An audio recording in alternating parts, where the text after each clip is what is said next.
بینەرانی بەڕێز و خۆشەویست سڵاوی خوای گەورەتان لێبێ و ئەم کاتە و هەموو کاتێکتان باش. خۆشحاڵ و بەختەوەرم لە ئەڵقەیەکی نوێی بەرنامەی گفتوگۆ بە دیداریەوەی عزیز و خۆشەویست شاد دەمەوە و لەژێر ناونیشانی بیری میانڕەوی ناوەڕۆکی ئاینی پیرۆزی ئیسلامە ئەم ئەڵقەیەی بەرنامەی گفتوگۆتان پێشکەش دەکەم. خوای گەورە لە قورآنی پیرۆزدا ئاماژە بەوە دەکا کە ئومەتی پێغەمبەری خوای صلی الله علیه وسلم گێڕاوە بە ئومەتێکی میانڕە و یا دادپەروەر بۆ ئەوەی بەهۆی ئەم چەکە بەهێزەی میانڕەوی خۆیانەوە ببنە شاهد بە سەرتەواوی گەل و ئومەتەکانی دیکەوە. پێغەمبەری خوا صلی الله علیه وسلم لە ژیانی بەفەڕی خۆیدا توانیوێتی بە شێوەیەکی مامناوەندیانە میانڕەویانە بتوانێ کاروباری دەوڵەتەکەی لە نێوان تەواوی پێگاتەکانی دەوڵەتەکەی و تەواوی موسڵماناندا بەڕێوە بەرێ و ببێتە کەسێک کەوا ببێتە شاید بەسەر تەواوی بەندەکانی خواوە. لەم بەرنامەیەدا باز لە میانڕەوی ئەکەین لە ئیسلامی پیرۆزدا. هۆکارەکانی بەرجەستەبوون یام چەسپاندنی بیری میانڕەوی چییە لە نێو کۆمەڵگەی موسڵماناندا و بیری میانڕەوی چ ڕۆڵێکی گێڕاوە لە بڵاوکردنەوەی ئاینی پیرۆزی ئیسلام و بیری میانڕەوی لە شارستانیەتی ئیسلامیدا چ پێگە و ڕۆڵێکی بۆ دانراوە بە تایبەت لای سەرکردە موسڵمانەکان و بە تایبەتتر ئەمڕۆ کە کۆڕبەندی جیهانی میانڕەوی لەژێر ناونیشانی مرۆڤ و سەرکردە و ئاراستە پێدەری مێژوو کۆنفرانسی سەلاحەدینی ئەیوبی سازدا لە شاری سلێمانی. ئێمە لەم دەواازەیەوە دەچینە نێو باسەکەمان سەرەتا بزانین ئامانج و هۆکاری بەستنی ئەم کۆڕبەندە چی بووە پاشتر ڕۆڵی سەلاحەدینی ئەیوبی وەکو سەرکردەیەکی میانڕە وەکو سەرکردەیەکی بەرجەستەی کورد و موسڵمانان چی بووە لە بڵاوکردنەوەی ئاینی پیرۆزی ئیسلام بە شێوازێکی جوان و دادپەروەران. بۆ مەبەستە هەردوو میوانی ئازیزم بەڕێز دکتۆر فاتح سەنگاوی مامۆستای زانکۆ و یاسین حەسەن بانخواز میوانی بەرنامەی گفتوگۆ بن. زۆر بەخێر بێن و سپاس بۆ ئامادەبوونتان. دکتۆریان زۆر بەخێر بێن. دکتۆر کۆڕبەندی جیهانی میانڕەوی ئەمڕۆ لە شاری سلێمانی کۆنفرانسێکی خۆی سازدا بۆ کسایەتی دیار و سەرکردەی دادپەروەری کورد سەلاحەدینی ئەیوبی. پێم خۆشە باسێک لە ئامانج و هۆکارەکانی سازدانی ئەم کۆنفرانسەمان بۆ بکەیت. بەناوی خوای گەورە و میێرەبان زۆر سپاس بۆ ئێوەی بەڕێز، زۆر سپاس بۆ تەواوی بینەرانی کەناڵی پێیان. دیارە کۆڕبەندی میانەڕەوی چەند مانگێکە بەشە کوردستانیەکەی سەرقاڵی ئەوەین کە کۆنفرانسێکی لەو شێوە کۆنگرێکی لەو شێوەیە ساز بدرێ بۆ کەسایەتی دیاری جیهانی و جیهانی ئیسلامی و بە تایبەتیش کەسایەتی کورد کە ئەویش سەلاحەدینی ئەیوبیە. بۆ پێی کە سەلاحەدینی ئەیوبی وەکو بە جۆرە لە جۆرەکان وەکو ناسنامەیەکی لێ هاتووە بۆ گەلی کورد، گەرچی بەداخەوە لەم دوایانە و بە تایبەتی لەلایەن ئەوانەی کە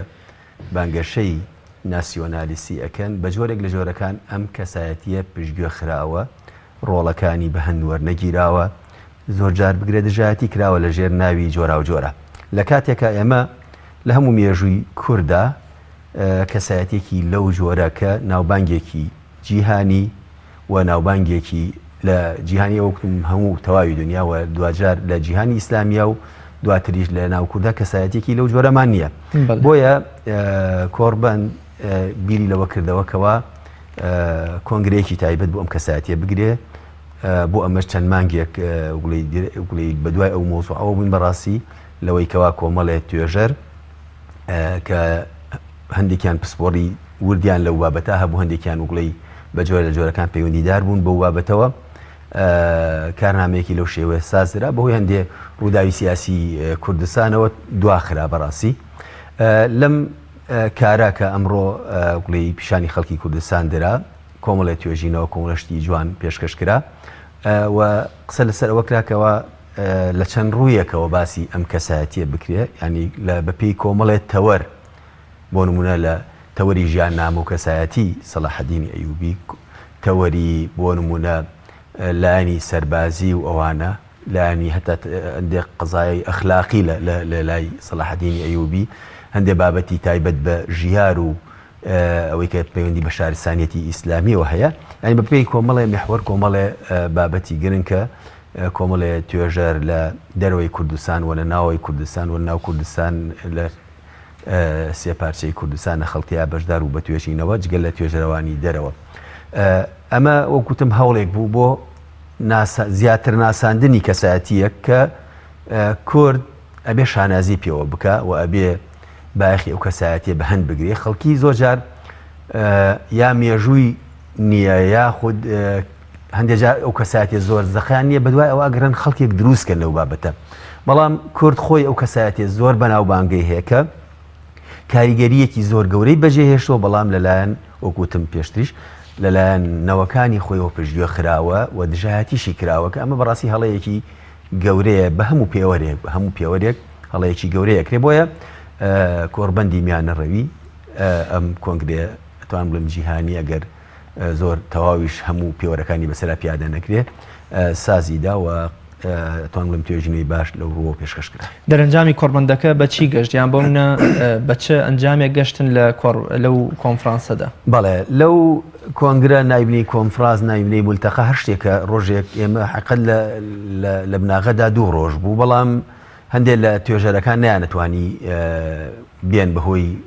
هەندێک گرفتی هات و چۆ بۆیە کورتکرایەوە لە ڕۆژێک هەندێک لە توێژینەوەکان پێشکەش نەکرا. ئەتوانین بڵین دەرەنجامی ئەمە یەکەم لە ڕووی عەلامی و ناساندنی ئەم کەسایەتیە بە ئاستێکی فراوانتر لە هەرێمی کوردستانە لە هەمان کاتە ئەو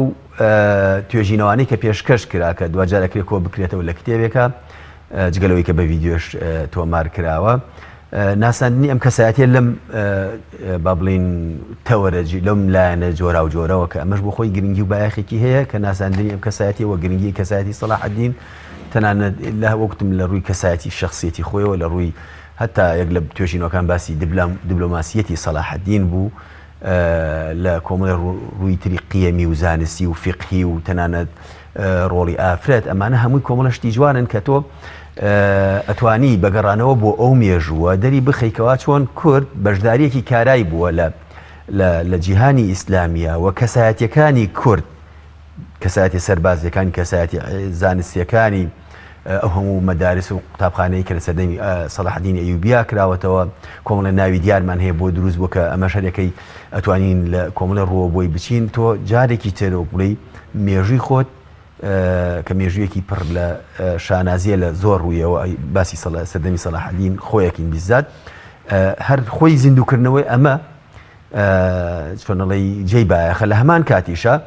هەندێک لایانی شاراوەی تر هەیە بۆ نمونە لانی کەم بۆ خۆمان ئەوەی کە تەنان غەربیەکان چیان وتۆ ئێمە ئێستا ینی تەنانێک لە توێژەرەکان باسی ئەوەی کرد لە ڕووی شێعر و ئەدەب چی وتراوە لەسەری لە ڕووی دراماوە چی کراوە تیش خراە سەر ئەوەی کە خراە سەر ئەوەی کە کورد خۆی کەم تەرخەم بووە لە کۆمەڵی ڕوو ئەمانە بۆ خۆی شتێکی کولتوری و حەزارین و ئەکرێ ئێمە وڵی ئیشی جوانتری لەسەر بکەین و بەمەش وەکوتم مێژوویە کە خۆی هەیە خۆمان پشتگوێمان خستووە زیندویەکەین و ئەکرێ هەندێکشی ئیلهام بەخش بێ بۆەوەی کە سەرکردەیەکی کورد بتوانێت لە قۆناغێکی زۆر هەستیار زۆر پەرتەوازە لە جیهانی ئیسلامیە ببێتە سەرکردەی کۆمەڵێک گەل و میلەت ببێتە سەرکردەی تورکەکان عەرەبەکان هەندێک لە نەتەوەی ترکە ئەو کاتە وەک کەمینەیەکش بوو هەبوێتن لە ژێر سایە بەیداخی سەلاح الدینە کە بەشێک لە سەرکردە سەربازیەکانی بەشێک لە زانەکانی کەسایەتی کورد بن ئەوە بخۆی بایەخێکی گەورەی هەیە ئەمە لە کاتێکا زیاتر هەسپیەکەین کە ئێستاکە ئەمڕۆ ئێمە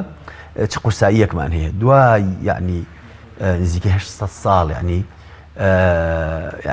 ئێمە لە کاتێکا بۆ گەیشتوینتە و ئاستە لەو پێگەیە بەڵام ئێستا لە کوێین سەر ڕای هەمووەوەی ئەو ئیدعایانەی کە ئەکرێ بۆ مەسەلەی نەتەوایەتی و بۆ مەسەلەی کوردایەتی وانە و زۆر لایانی تریش بەڕاستی کە زۆر دەرەنجام سەیرانکی مامۆستا یاسین حەسەن بانکوازی ئیسلامی دووبارە بەخێراتن دەکەم. جەنابی مام دکتۆر فاتیح ئاماژەی بەوە کرد کە سەلاح الدینی ئەیوبی لە هەر سێ جیهانی وەکوڵێ غەرب و لە نێو جیهانی ئیسلامی لە نێو وڵاتی خۆشمانە و کوردەواری پێگە و قورساییەکی زۆری هەیە وەک کاتێکە ژیانی سەلاح الدین ئەیوبیش دەخوێنینەوە کۆمەڵێن نمونەی بەرجەستەی مرۆڤ دۆستی و میانە ڕەوی لە تیا ئەبینین ڕاگررتنی سوپاکەی لە داگیر نەکردنی شارێکدا لە پێناو ئافرەتێکی ئەوەی کە کاتی مناڵبوونی بۆ یان بۆ منە یارمەتیدانی ئاژەڵەکان و کۆمەڵ شتی دیکەمێک وای کردو کە سەلاح الدین بێتە نمونەیەکی جوان و بەرجەستە. پێم خۆشە باز لە ڕۆڵ و پێگەی سەلاح الدینی ئەیوبی بکەین لە بیری میان ڕەوی ئێمەدا وەکو موسڵمان و وەکو کوردێک. بەڵێ بسم الله الرحمن الرحیم سپاس بۆ جەنابتان و بۆ بینەرانی بەڕێز و خۆشەویست. بێگومان ئومەتی ئیسلامی کۆمەڵێک وێزگەی پڕ لە سەروەری تۆمار کردووە. یەکێک لەو وێزگە پڕ سەروەریانە بریتە لەو قۆناغەی کە سەلاح الدینی ئەیوبی تا ژیاوە و ئەتوانین بڵێن سەلاح الدینی ئەیوبی هێمای شکۆی ئومەتێکە بۆ کورد و بۆ ئومەتی ئیسلامیش و بۆ مرۆڤایەتیش بە شێوازێکی گشتی. سەلاحەدینی ئەیوبی جەنگی مەزهەبی نەکردووە، بەڵکو جەنگی حەقی کردو لەگەڵ باتڵە، جەنگی ڕاستی کردو لەگەڵ ناڕاستیە. بەرامبەر بەستەمکاران وەستاوەتەوە کە هاتوون خاک وڵاتی موسڵمانانیان بە شێوەیەکی گشتی داگیر کردووە، یاخود بەری گرتووە بە دەستدرێژی فاتمیەکان لە میسر و لە شوێنەکانی تر. دەرەنجامی ئەوەیشە لە هەندێک کتێبی مەزهەبیە کە زۆر بەداخەوە کورد بە نەوەی جنۆکە و ئەو جۆرەشتانە باسەکرێ، ئەوە لێدانە لە خودی سەلاحەدین، چونکە توانیوەتی دەرهەق بەوان بوەستێتەوە. سەلاحەدینی ئەیوبی تەنها سەکردەیەکی ئەسکەری نەبووە، بەڵکو مەسارێکی فکری هەبووە و بیرێکی میانڕەوی هەبووە و مرۆڤ دۆستی تیا بووە. لە یەک کاتا توانیوەتی قیادەی ئومەتێکی زۆر گەورە و بەرجەستە و فراوان بکە. بۆیە سەلاحەدینی ئەیوبی ئەکرێ بە نمونەیەکی زۆر گەورە بیان دێتەوە بەداخەوە کە لە ناو میلەتی خۆمان و کورد و شەرقا ڕۆژهەڵاتە یا ئومەتی ئیسلامیش ڕەنگە بایەخێکی ئەو دوی پێ نەدرابێ. لە وڵاتانی ڕۆژئاوا بایەخ ئەدەن بەو کەسانی کە وروژێنەرن، شخصیات مثیرە یاخود کاریگەری زۆریان هەیەیەکێک لە قۆناغە مێژوویەکان، بۆ نمونە جەلالەدین ڕۆمی، بۆ نمونە ئیمامی غەزالی، بۆ نمونە ینی سەلاحەدینی ئەیوبی. ئەمانە لە ڕۆژئاوایە دیراساتی زۆر وردیان لەسەرکرێ، لەسەر ژیانیان، لەسەر هەڵوێستیان، لەسەر مەساری فکریان، لەسەر ئەو جەنگانی کە بە ئەنجامیان گەیاندووە، لەسەر مامەڵەیان لەگەڵ دەوروبەرە، لەگەڵ دوژمنان و نەحەزانی خۆیانە، لە چ خۆناغێکا ژیاون، لە چ بنەماڵەیەک و هاتون و سەریان دەرهێنا و وەزئی خۆیان دامەزراندووە. لەوێ زۆر بایەخی پێ ئەدرێ. جا ئەو مێژووە جاری وهەیە کە خۆمان ناینووسینەوە بایەخی پێ نادەین، خەڵکانی تر هەندێکیان ناحەزن، هەندێکیان بابەتیانە نووسن، هەندێکیان بە شێوازێکی تر وەڵامەکان وەڵامی کۆمەڵێک لە پرسیارەدانەوە. ئەوەی کە ئەمڕۆ ساز کراس دەرهەق بە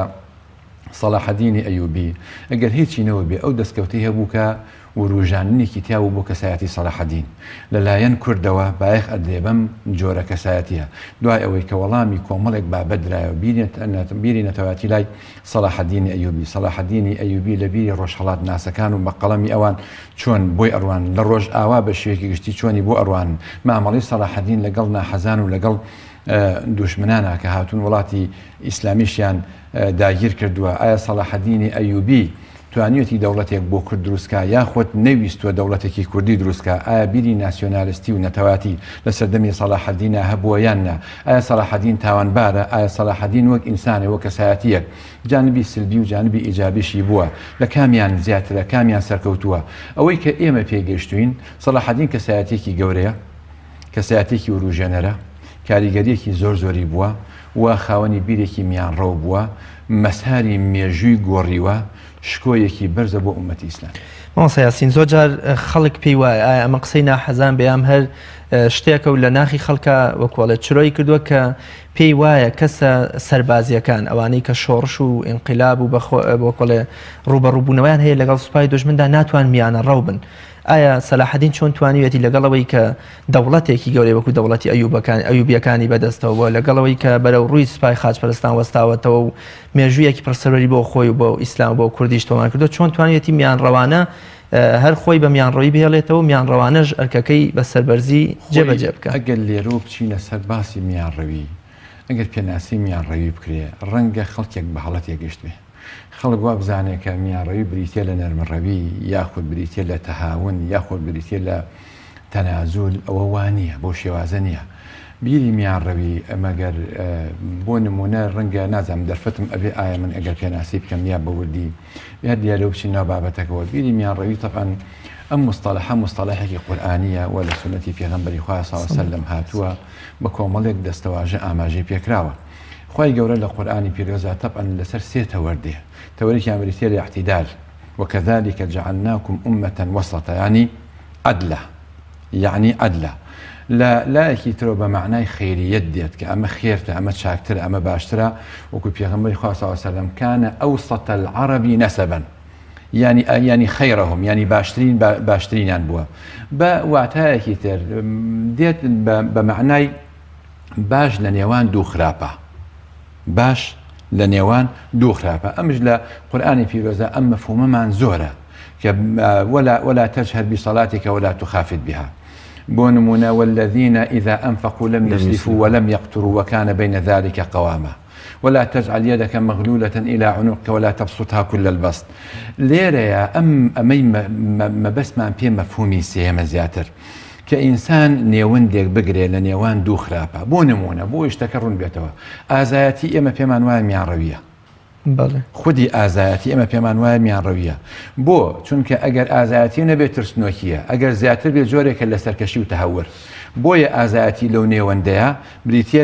لە میانڕەوی میانڕەوی ئەوە نییە ئینسان جانبێکی نەرم بگرێ و تەنەزول بکە سەلاح الدینی ئەیوبی ڕەزا و ڕەحمەتی خوای گەورەی لێبێ بێگومان و ئازایەتی بووە خاوەنی ئەو جورئەتە بووە تەنانەت باوکی کە دوای ئەوەی کە بێتە گەنجێک و لە دایک حاڵەتی فتووە و تافیلاوەتیەتی پێ لێ من دایکتم بۆیە مارە کردو بۆی گەنجێکی وەکو تۆی بێ شکۆی ئومەتێ بگەڕێنێتەوە ئەمە کاریگەریەکی زۆرەکە لەسەر کەساتێکی وەکو سەلاح الدین کە ئازابێ کە جەربەزە بێ کە لە خۆ بردوو بێ بۆیە سەلاح الدینی ئەیوبی سنووری نەبەزاندووە پابند بووە بە شریعەتی ئیسلامەوە باز لە عیبادەت و تەقوای ئەکەن لە ژێر خێمە لە کاتێکا لە جەنگی شابوون باز لەواکرێک کە ئافرەتێک وتیان ئافرەتێک لە سەلیبیەکان مناڵی ئەبێ یەکسەر هێرشەکە کە متەیەقینیش بۆ لە سەرکەوتن بە پشتیوانی خوای گەورە بەڵام هێرشەکەی وەستاندووە کە چوونەتە شارێکەوە کە سەلیبیەکانی ئاشکاندووە کە دیلەکان کەوتۆتە دەستیان هەتا ئێستا مێژوو ئەوی تۆمار نەکردووەکەوە سنوور بەزێنێکی کرد بێ بۆیە خاوەنی بیرێکی میانڕۆ بووە و پێشەنگێکە پێشەوایەکە وەکو عەرە بەڵێ مەثەلەن یوحتەذا زۆر باشمان سەفاتە پێم خۆشە سەرنجی جەنابیشتان لەسەر بیری میانڕەوی بزانم یا ڕاوە و پێناسەی جەنابەت بۆ میانڕەوی چییە؟ بەڵێ مامۆسای بەڕێز ئاماژەی کرد بە هەندێک دەقی قورئانی و هەروها لە فەرموودەشا کە میانڕەوی بە چ مانای هاتووە ئێمە کاڵین وەسەطیەت یا میانەڕەوی زۆر جار هەندێک کەس هەر بیری وەلای دابشکردنە بیرکاریەکە ئەچێ ینی ئەم سەر ئەو سەر وەسەط ڕاستە هەندێک لە ماناکانی وەسەطیەت میانەڕەوی بە جۆرێک لە جۆرەکان ئەو ناوەڕاستی تێدایە ینی بە ئەوە بەڵام مەفهومە قورئانەکانەوە هیچ هەندێکیان هەر بۆ نمونە قالە ئەوسەطهم هەندێک ئەڵێنەوە تەمەنی با بڵێن یعنی وەسەط بووە لە نێوان براکانی ئەوەی کە لە قورئانە باسی ئەکات لەوەی کە باسی چیرۆکی ئەو باخچەی کە دوجار ئەسووتێ بۆ نمونە هەندێک ئەڵێن نا ئەوە هەر بەمەسی ئەعدەلهما فوسطنا به جمعاء أمنا وراسته ما جرجيك لقرآن هاتوا بلام أصلي وسطيات أو عدلية أو داد برورية أو داد قرية أو كان دي لزانا كان ناي أنين بالتوازن يعني جورك لها وسنجي حتى هندي بابلين وطبعا هنديك بتايبة من ديكي إسلامي يعني هنديك لين بتعبيري يك لزانا كان ضبط النسب يعني ريخستني ريجا كان بجورك لجورا كان ك يعني شلگیریەکی تیانە بێ لە هەمان کات تەطەڕف و زیادەڕەویەکی تیانە بێ یعنی ئەوەی کە بە مەفهومی قورئانی وكذلك جعلناكم أمة وسطا يعني عدلا يعني بمعنای ئەوەی کە ئومەتێکە فعلا دادپەروەری ئەوێ و تایبەتمەندیکی ئیسلام ئەوەیە کەواتە ئێمە لە بەردەم ئەوەین کە لە حاڵەتێک کە ئەمە تایبەتمەندی ئیسلامە جگەلەوەی کە ئومەتی ئیسلامیش ئەبێ ئەم تایبەتمەندی تیا بێ کە ئەتوانین لە تەواوی مێژووە وا نەبووە با بڵێن ئەوەیە کە یعنی وەکو مامۆسا نمونەی هێنایەوە بە ئازایەتی زۆر صفەتی تریشمان هەیە هەر لە بەخشینی ماڵە ئەوەی کە لە قورئانە ولا تجعل يدك مامۆسا ئاماژەی پێکرد مغلولة إلى عنقك ئەمە باس لە ڕژدیەکە ولا تبسطها كل البسط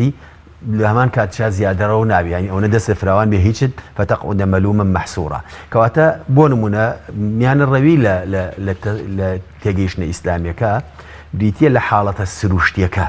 بریتە لەو حاڵەتە سروشتی جایتر ئەمە لە زۆر شتی ئیسلامە ئەم تایبەتمەندی حاڵەتی سروشتیە کە بۆ نمونە ئیسلام دینێکە هەم مراعاتی عەقلی کردووە هەم لەو لاوە نەقڵ هەیە باسی دنیاە باسی ئاخیرەتە باسی ڕوحە باسی جەستەیە یعنی لە باسی سەرفکردنا بۆ نمونە جۆرێک لە ئەعتیدالی تیا هەیە لە هەر شتێکی تر لەو باب تەنانەت لە مەسائیلی عەقیدە و بیر و باوەڕی با بڵێن کەسایەتی موسڵمان و ئەوەی کە ئیسلام داوای لێکە شتێکی خرافی نییە اعتیماد لەسەر ئەدیلە نەکە لە هەمان کاتە وەکو مادیەکانی ژنیەکە بریتی بێ لە چۆنەڵی تەنها اعتیماد خاتە سەر ئەو شتانەی بەرهەستن یا ئینسان بتوانێت بیخاتە ژێر مختبەری عیلمیەوە یعنی جزئێکی تایە کە بریتە لە غەیبیات بەشێکی تایە فعلەن حوجە و بەڵگە و ئەو شتانن لە بیر و باو لە پەرستشەکانیشە هەروایە گەر سیرکەی ڕێنمایەکانی قورئان و ڕێنمایەکانی فرموودەکانی پێغمبەر ژیانی پێغمبەری خوا صلی الله عليه وسلم بریتە لەو اعتیدالە، یعنی داوا نەکراوە ئەوەی کە هەمومان چیرۆکێکەیە بیسومانەکە هەندێک لە هاوڵانی پێغمبەری خوا صلی الله عليه وسلم ئەچن پرسیارەکەن لە خێزانەکانی پێغمبەری خوا صلی الله عليه وسلم سەبارەت بە پرستشەکانی، دوجار دێنەوە هەندێکیانڵێ من يعني كأنهم تقالوها وقينك عليه بقولي بيان كم بي كان الله من يتهر هاوس الجينا كم كان الله همو شو من شو يرجكم وناخه وميجي تري الله من هاد بروجوا بيغمبري خاص صلى الله عليه وسلم كاتي أمي برجوا كيتوا يعني شون لي بم حالته رازي نيها أما جي يعني بيدا أبيتو شو نيجي بكيتو بخوي بروجوا يجبتو بيشكيني كتمن باسي خويا وأتزوج النساء فمن رغب عن سنتي فليس مني كواتا سنتي في غمبري خوا بريتي صلى الله عليه وسلم بريتي لويك هموشت ما في خوي في يبدي وقلت مان هاو سنجي هموشت ما في خوي في يبدي زيادة رويتي أنا كي كم ترخمج نبي لها مان كاتا بويا إسلام بم تايبت من ديوة أنا توقر تصوري شيء أواد دروسة هبي بو إسلام لا روانين بو جهودي مسلمانان شا جورك لو هاو سنجيت بو دروسة بيه إسلامي إيما إسلامي النية ك بولي تبني وجه نظري بكا كهري مروفك أمر لو كوربان باسي وكرا صلاح الدين قرنقة بلامي يعني ونيا هاد مروفك بو نمونا إيما شون الله أم بولي هاو سنجي أم بولي خالق قرنقي إسلام كفيرمان أكا أبي سير أو كنت أنا لم يجي مسلمانانا تو أبيت شق نبسي بيرو بوشوني هندي زانه تنانا المذهبي كي دياري كراوي شو أبي جرينجي عقلانيتي متكلمة كان بزاني جرينجي جهدو تيكوشاني فرمود ناس كان بزاني اهتمام بدي بو عقلي بابلين فقيه كان هيان بوا أو روحانيتي لتصوف أو لمجالي زهدة هيا هم أوانة تراسي إسلاما باشا كان يعني أبي إما براسي سود لي ببينين همش لو تجاوزي أو اعتدالي كدوا كلا أصل إسلامها هيا ولا روحي إسلامها هيا أوان رت أكينوا بلام يك نية يعني شون الله يخوان تجميد كين بشتكي دياري كراو شو كي مزانين دواجار تنانا الهولي مسلماناني شا كوملا اجتهادات كوملا بيرو بوچونا ببي كوملا بلغا وهر كساش بلغي خوي لاي بلام او عقلي كوا شون فعلا روحي اسلام ادوزيته ولا ناو هريك لم اراساني كلم يجي اسلامها هي لم يجي تراثي اسلاميه هي كما همو ما نتوان بلين بجول الجوره كان اما بدوايا بقرين وبزانين كمان لاصلي وحيوه كأصلي إسلام بريتي لو اعتدالي كوا فعلا جيان ببي أو هاوسنجي ببي أو شون اللي تيروانينا هاوسنجا قرصة به يستكاتك أبينين جهاني إسلامي بجورك لجورة كان توشي جيرو قرفتو كيشبوة ولا تصوراتي هندجا لتصوراتك موري بابرين يا رنجي دين داري اللي أدري بلام هستكي أما بفطرتي إنسان كان ناخوا بجوله لجوله كان كوردي أكيتوا يا دواي أزمونيتي أجيك أما فعلا لو مسارة لو روتا ناينين ميان الرأي وسطية اعتدالي كإسلام دعوايك لا دراوة زور باش مامۆستا یاسین ڕۆڵی میانڕەوی بوون ڕێبازی میانڕەوی بوون لە بڵاوبوونەوەی ئاینی پیرۆزی ئیسلام لە بنیادنانی شارستانێتی ئیسلامیدا چی بووە؟ ئایا میانڕەوبوونی مسلمانان ڕۆڵی هەبووە لە بڵاوبوونەوەی زیاتری ئیسلام و بنیادنانی شارستانێتێک کە هەزار و ئەوەندە ساڵ بوون لە حکمی نیوەی سەرزەوی کردووە؟ بەڵێ بێگومان هەتا بیری میانڕەوی بێ مەتاو ئیسلامی وەکو خۆی پەروەردگار و پێغەمبەر صلی الله علیه و میستوانە جێبەجێ بکرێ ئەمە تەفاعول و مامەڵە لەگەڵ شارستانەکانی ترا بۆ بەردەوام بووە مامەڵە لەگەڵ کەسێکی تری نامسڵمانە مامەڵەیەکی دروست بووە ئەم بیری میانڕەویە بۆ لەم سەردەمایە پەرەی پێدێ لە دوایەوە تەتەڕف دروست بوو لە دوای ئەوە خەڵکی ڕیسپەر بوونە پێشەنگ و خەڵکێک شوێنیان کەوتن لە دوای ئەوەی کە گۆڕانکاریەک لە هەندێک مەفاهیم و لە هەندێک ئەفکارە دروست بوو شیاو بوو کاتی خۆی بوو کە مڕاجعاتێک دەست پێ بکەین بزانین ئایا لەکوێوە سەرجاوی کردووە ئەم بیرە تۆنڕەویە ئەم ڕیسپەڕیە ئەم سنوور بەزێنیە ئەم خوێن ڕێژیە ئەم هەموو مەفاهیمانە بۆچی ئاوا عەکس بوونەوە ئاینی پیرۆزی ئیسلام کە باز لە مەحەبەتەکە کە باز لە خۆشیەکە کە باز لە هاتوو بۆ پرۆژەی ژیانە بەلەوەی کە پرۆژەی مردن بێ پرۆژەیەکە بۆ ژیان بۆ خۆشگوزەرانی ئینسانەکان بۆچی وای لێ هاتووە کە بووە بە وەسمێک بە پەڵەیەک بە نێوچەوانی ئەم دینەوە لە هەر شوێنێکە هەر شتێ بکرێ بە ئێرها بەناسرێ بۆچی لە ئەمریکا کاتێکە کەسێک یە 50 کەسە کوژێ ناوتێ مەسیحیە تیرۆریستە بۆی لە هیندستان کە غاندیە کوژدە کەس ناڵێ هیندۆسەکان تیرۆریستن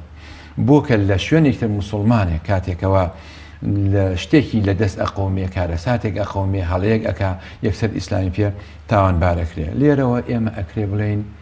محددات هەیە کۆمەڵێک بنەما هەیە بۆ ئەم وەسێتەکە ئێمە داوایەکەن ڕەنگە مەجال نەبێ هەمووی باسکەن لە 25 هەتا 30 شت ئەبێت بۆ نمونە ئێمە مامەڵە بکەین لەگەڵ غێری خۆمانە مامەڵێکی ئینسانی بۆ نمونە ئێمە لەگەڵ کەسی مەسیحیە لەگەڵ کەسی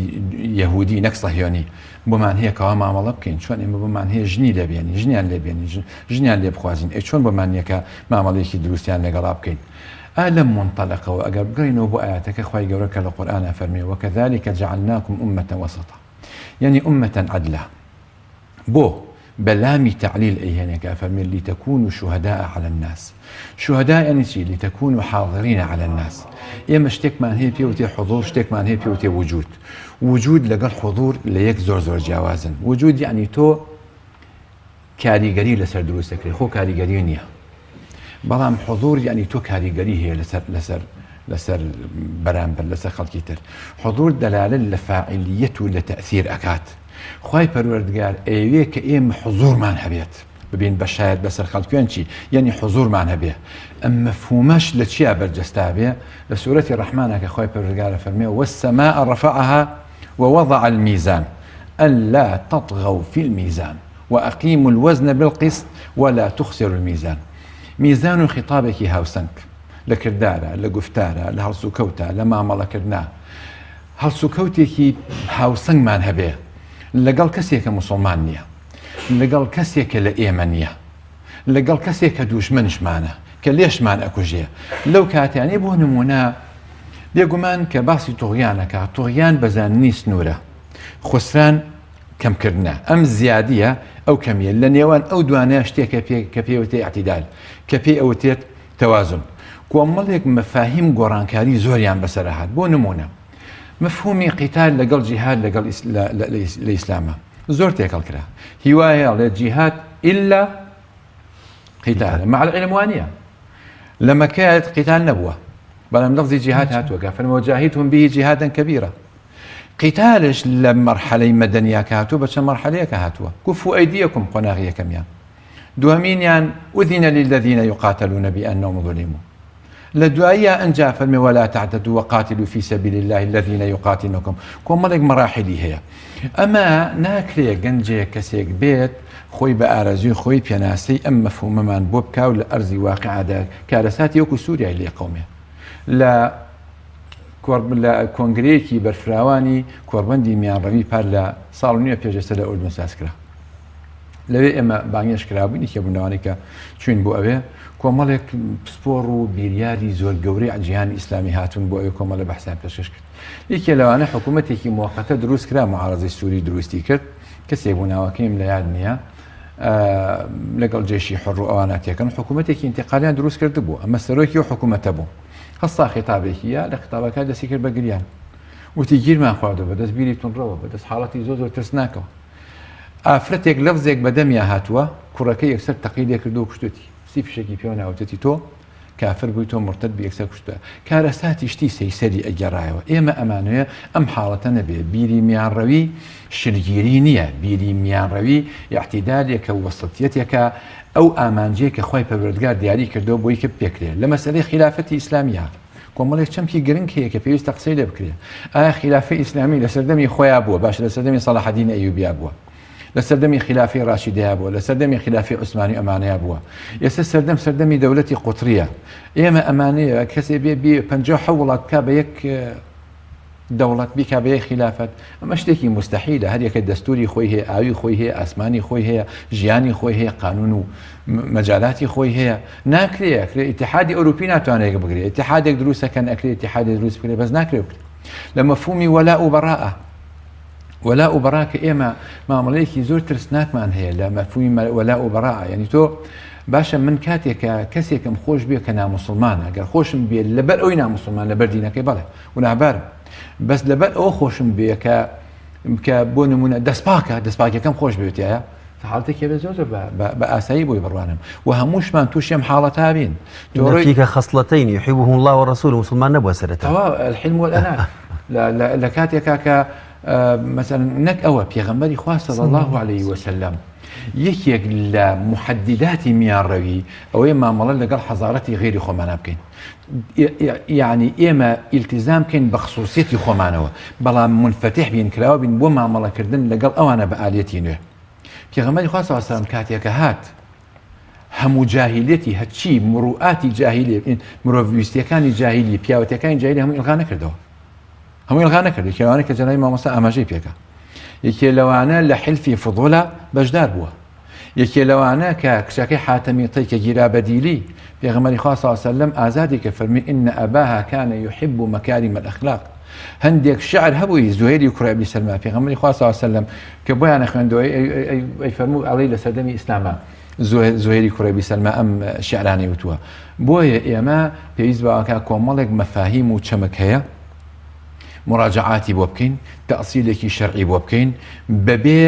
غولو بەبێ مغالات بەبێ ڕۆچوون بەبێ تەهاون بەبێ کەمتەرخەمی وەکوەوەی کە خوای پەروەردگار دای بەزاندووە من ئەڵێم کۆمەڵێک چەمک هەیە کۆمەڵێک محەدیدات هەیە بۆ بیری میانڕەوی پێویستە هەر یەکە لە بەرنامەیەکی تایبەتدا قسەی لەسەر بکرێ بۆی ئەمە زۆر باشە دکتۆر گیان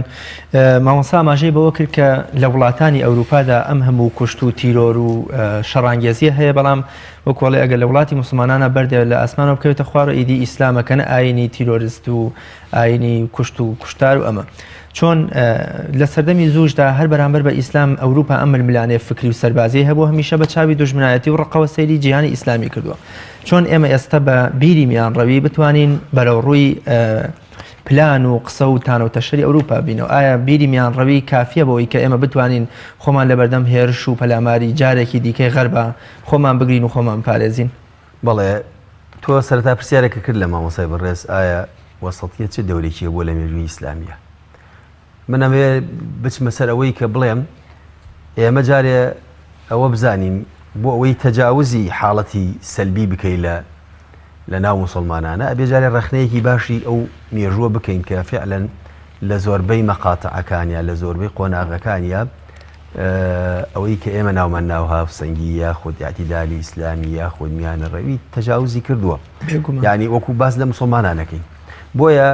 پێشەوەی باسی ئەوی تر بکەین باسی غەیر بکەین باسی ئەوروپا بکەین ئەوێ باسی خۆمان بکەین ئەوێ باسی ئەوە بکەین کە فعلەن لە مێژووی مسلمانانە زۆرجار سنوور بەزێنی کراوە خۆی گرفتی هەندێک لە خەڵکی مسلمانیش ئەوەیە هەرەوەی کە ڕووی داوە وەکو ئیسلام سەیری بکە ئەمە هەڵەیەکی گەورەیە ئێمە ئەبێت هەموو شتانەی لە مێژووی مسلمانانە ڕووی داوە تەنانەت بە ئەو ناکۆکیانێشی لە نێوان هاوڵان ڕزای خۆیان لەسەر بێ ڕووی داوە ئەگەر ئەهلی اختصاص و کەسی پسپۆلی خۆی هەبێت سروشتیە بڵێن ئەمە هەڵەی کرد بەم بەڵگەی ئەمە هەڵەی کرد بەو بەڵگەی بەبێت تەعەن بەبێ بەڵام تەقییم هەرزە ئەو قسانەی کە ئێمە بیستومانە تو تەقییمی زانایانە هەڵسەنگاندنی زانایانە بۆ دوجاریش دواتریش یعنی ئێمە بە کۆمەڵێ شتا تێپەڕیوین هەر لە ڕوانگەی ئەوەی کە پێوتێ سیاسی شەرعی گوتاری سیاسی مامەڵەکردنی مسلمانان لە ناو خۆیانە لە دەرەوەی خۆیانە یعنی ئێمە هەر لە مێژووی سەلاحەدین ئەمڕۆ هەندێک ئاماژیان بەوە کرد کە ئەوەی ناوی خەلافەی عەباسی بووە لە بەغدا زۆر بەناشرینی مامەڵەی کردووە لەگەڵ کەسایەتی گەورەی وەکو سەلاحەدین لە ڕووی داعمکردنی لە ڕووی مامەڵەکردنی تر و تەنانەت ئەو شتانەی کە لە بەینیانە بووە لە نامەگۆڕینەوە لەو بابەتانە بۆیە یەکەم شتێ بۆ ئەوەی کە تەجاوزی ئەو شتانە بکەین ئەوەیە دان بنین بە هەڵەکانی مێژوومانە هەتا تەنانەت یەک لە هێزی ئەوروپا بۆچی ئەوروپا پێشکەوتووە لە ڕووی زانستیەوە لە ڕووی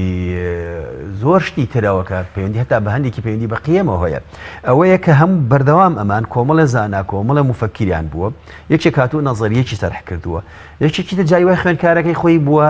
پەروەردەی دەستی خۆی بووە لە ڕووی زانستیەوە هاتووە جارێکی تر ڕەخنەی نەزەری و بیردۆزەکەی مامۆستاکەی کردو یەکێکی تریش هاتووە بە دوای ئەوە ڕخنەی ئەوی تری کردووە هەموو ئەمانە بووەتە هۆی ئەوەی کە ئینتاجی فکری نوێ ئیبداعی داهێنانکاری نوێ بێتە ئاراوە ڕخنە بگرن لە مێژووی خۆیان بە ڕخنەگرن لە مێژووی خۆیان جارێکی تر کۆمەڵێ بیردۆزە و تێڕوانین و یاسا و بنەما و ڕێسای تیاندا ناوە بۆ ئەوەی کە چۆن مامەڵەکەن لەگەڵ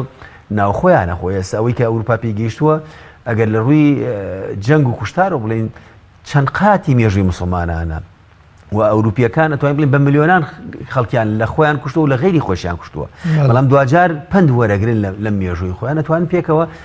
بژین و جیاوازیەکان پێکەوە قبولکەن. ئێستا یەکێک لە گرفتەکانی با بڵین شارستانیەتی ئیسلامی کە ئەمە دژە بە وەسەطیەتی ئێمە باسیەکەین قبول نەکردنی ئیختیلافە. یعنی ئێمە بۆ ئەوەی پێش بکەوین ئەبێت قبولی ئەوە بکەین کە ناو خۆمانە بیر و بۆچوونی جیاواز هەیە، مەزهەب و ڕێبازی جیاواز هەیە، با گفتوگۆ بکەین، با حیوار بکەین، بەس نەبێتە ئەساسی تەفرەقە و لێکخوێندن و خوێن ڕشتن. ینی ئێستاکە ئێمە هەر لە نمونەیەکی زۆر بەرچاوی خۆمان ئێستا هەموو گیر و گرفتانەی کە ئێستا لە عێراقا هەیە بەشێکی کاردانەوەی مێژوویەکی نائیعتیدالە، مێژوویەکە کە مخالفی بە دوژمن سیر کردووە، بە دوژمن ناساندووە، نەیتوانیوە تەقبولی بکە، نەیتوانیوە پەسەندی کا وەکو وجود ئەم دەستی ڕۆیشتووە ئەوی چەسانوەتەوە جار کوشتێتی بە پێچەوانەوە هەروای لێ هاتووە. ئێستاش ئێمە خوێنی مێژووە دەین لە عێراقا. ئێستاش تۆ لە کوردستانە ترسی ئەوەت هەیە مامەڵەیەکت لەگەڵا بکرێ لەسەر ئەساسی زمانت، لەسەر ئەساسی مەزهەب و ڕێباز و بیرکردنەوەی فکری و فقهی و تا دوایی. کەواتە ئێمە ئەبێت بۆ ئەوەی ئەم قۆناغە تێپەڕێنین بەڕاستی ئەبێ ڕەخنەی مێژووی خۆمان بکەین، ڕەخنەی توراسی خۆمان بکەین. ئینسان و مرۆڤ وە کۆمەڵگەکان شارستانیەت بە ڕەخنە ناڕوخێت، بەڵام بەمەرجە تۆ بتوانیت دەستنیشانی خاڵە لاوازەکانی خۆت بکەی و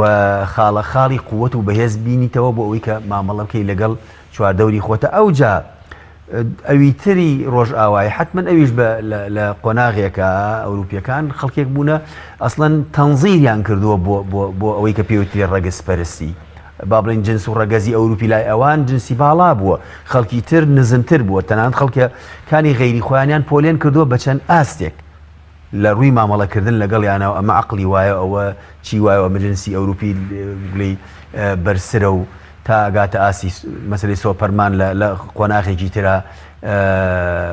مرۆڤی باڵا و گەورەتر و ئەمان ئەم نەزەریاتانە هەبووە، بەڵام خەڵکی تر هاتووە ڕەخنەی کردو دوجار گەیشتوتە ئەوەی کە ئێستا تۆ وەکو موسڵمانە جاری وایە ناچارەبی نەک ناچارەبی زۆر خوازیاری بەوەی کەوا بچی لەوێ بژی لە کاتێکە ئێمە وڵاتە موسڵمانەکان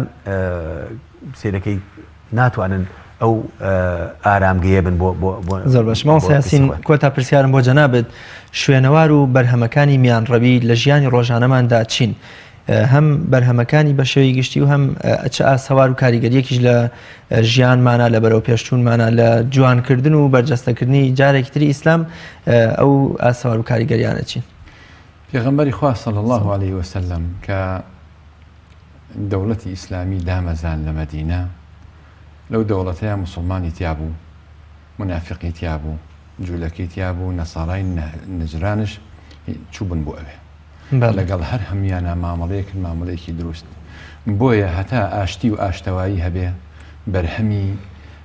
فکری ئینسانی، بەرهەمی دەعوە و بانگەوازی ئیسلامی بەرەو پێشتر ئەچێ.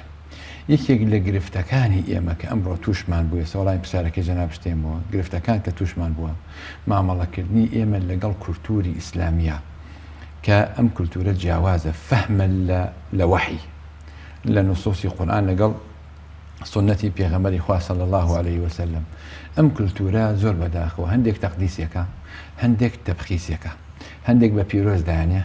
هەندێک بە کەم نرخ بۆی ئەڕوانێ کە هەردووکی هەڵەیە پێویستە کات تەقدیر بکرێت، نە تەقدیس نە تەبخیس بەڵکو پێویستی بە تەقدیرە. واتە بەڕێزە و هەڵسەنگاندنێکی بۆ ئەەکەم مامەڵاکەم لەگەڵ ئەم کولتورەیە بۆ سەردەمێک ڕەنگە لێکدانەوەیان بوو بێت، تەفسیریان بوو بێ بۆ ئەو قۆناغە هەندێکی پێویستێ بە زەمانی خۆیانەوە ڕەنگە پێویست بە نێوبوونەوە بکە میانڕەوی وا بخوازێ یا بەرژەوەندی ئیسلام و مسلمانان دەعوە وا بخوازێ کە ئەمڕۆ گۆڕانکاریەکی بەسەرا بێ. میانڕەوی لە هەر کۆمەڵگەیەکا بێ میانڕەوی ئیسلامی ئەو کۆمەڵگەیە بەختەوەرە بێ و خۆی پەروەردگارش ئەوەی ئەوێت.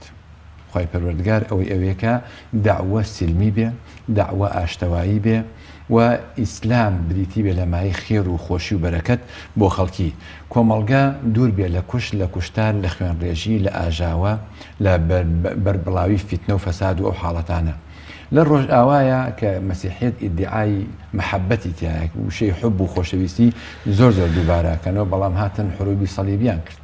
بەڵام هاتن لە سەدەکانی ناوەڕاستدا بوو بە جەنگەلستان ینی جەنگی ناوخۆ هەمویانی داهاڕی لە دوایە عاقڵ بوون و مراجعەی خۆیانیان کردەوە هەموو تونڕەویەک بەرهەمێکی زۆر خراپ و خەتەرناکی هەیە من پێم وایە نەبوونی میانڕەوی لە ئینسانە خۆی بۆ خۆی نەخۆشیە و سەرنجام نەخۆشیەکەش کارەساتی لێبێتەوە بۆیە ئەو کەسێک کە توندە کە غولوبی هەیە وەکو چۆن کەسێکە غەلایی هەیە لە سیعراشتەیە بەگرانە فرۆشێ غەلا سیفەتە بۆ مادیات غولو ڕۆچوون سیفەتە بۆ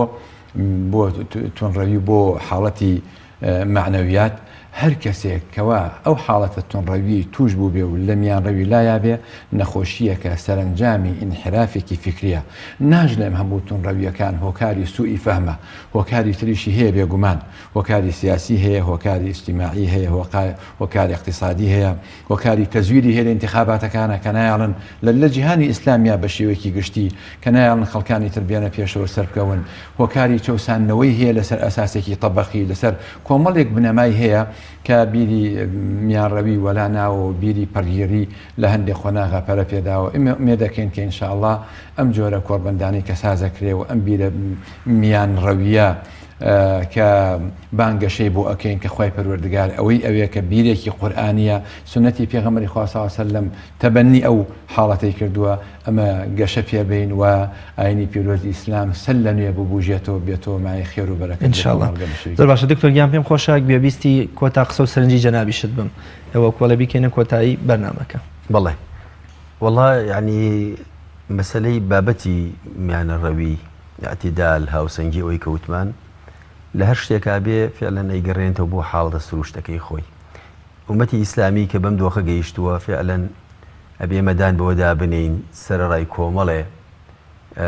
گیر و گرفتی تر کە پەیوەندی بە ژینگە بە پێکهاتەی کۆمەڵایەتی ئەوانەوە هەیە بەڵام بەشێکی زۆریشی پەیوەندی بەوە هەیە کەوە جۆرێک لە تەفکیر جۆرێک لە تێڕوانینی توند کە ئەکرێ هەندێکی پەیوەندی بە ژینگەکەەوە هەبێت دروست بووە بۆیە باشترین حل ئەوەیە جارێ ئێمە بە تەقیم و هەڵسەنگاندن و ڕەخنەی جددی لەلایەن خەڵکی پسپۆرت لایەن خەڵکی بەتوانە نەترسین لەوەی کەوە چۆنەڵی ئەمە کۆمەڵی بیر و بۆچوونی نامەئلوفمان بۆ دروستەکە ئاساییە کۆمەڵەکانی تر وا پێشکەوتونە هەموو ئەمانەش بڵێ بەرە ئەومان بەرێکە لەم کۆمەلگایانە ئەوەی کەوە گیر و گرفتی گەورەی دروست کردووە ئەوەیە کە خۆی گەورە فەرمووە لەقەد کەڕەمنا بەنی ئادەم ئەو تەکریمەی مرۆڤ ئەو ڕێزدێنانەی مرۆڤ ئەبێ بگەڕێنەوە بەوەی کە چی چەقی ئەوەیە کە مرۆڤ نرخی هەبێ بەهای هەبێ ئەو عەدالەتەی کە ئیسلام داوایەکە کە ئومەتی عەدلە